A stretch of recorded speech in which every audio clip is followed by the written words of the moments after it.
What's up YouTube? This is Bullseye231 and today I'm going to be reviewing and showing you how to apply the Suds.Lab Tire and Trim Dressing T3. This stuff is about $20 a bottle, but if you ask me, it's worth it. So I'm going to kind of go through some of the applications so you use it on your tires, and I also like to use it on my trim. As you can see that it looks really nice. I'm going to show you how to apply it on the trim. If you look up under here, you can see the difference between treated and not treated. And so the first thing you're going to want to do if you're using it for tires is you want to make sure you shake it up real good and get it nice and mixed up, get all the chemicals mixed. And there's two options for your tires. So the first option would be just to spray it.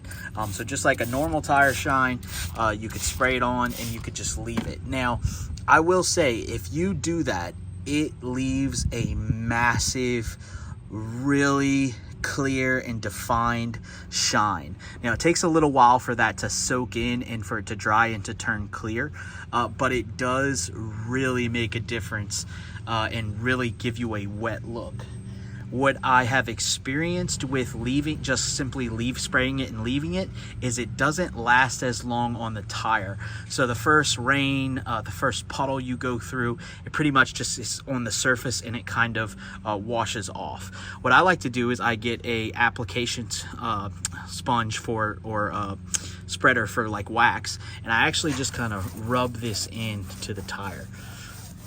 So the same kind of thing, when you rub it in, you still have to leave it sit, but you're massaging it into the tire and you actually get a longer lasting shine and finish. And so that's what I like to do. And the same thing, you let it sit and it's gonna shine and look really good. It's not quite as shiny as if you just leave the product on the tire. However, it lasts a lot longer. And so that's the way that I like to do it. And you can see treated, not treated, treated, not treated. And all of this will turn clear as well once it kind of soaks into the tire. When you look at your plastics, same kind of thing. You can kind of spray it on there. Anything outside of the vehicle, you can use this stuff 100%.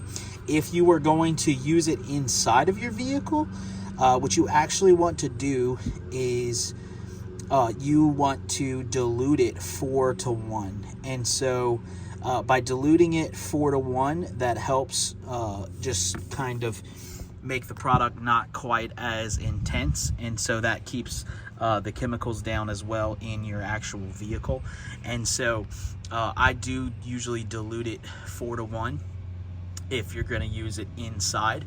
For all the trim on the outside of the vehicle, you can just use the product straight.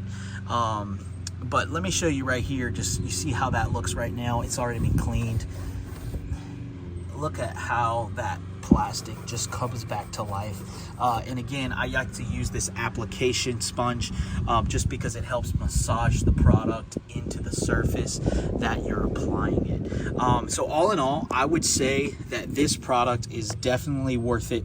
I've been using this product for a while, like I said, and so I decided to go ahead and make a review and how to apply it and help y'all out. I'm going to drop a link for purchasing this in the description below. But if you have any questions about this or if you have any stories you'd like to share, feel free to comment. Don't forget to like and subscribe to my channel. Thanks for watching.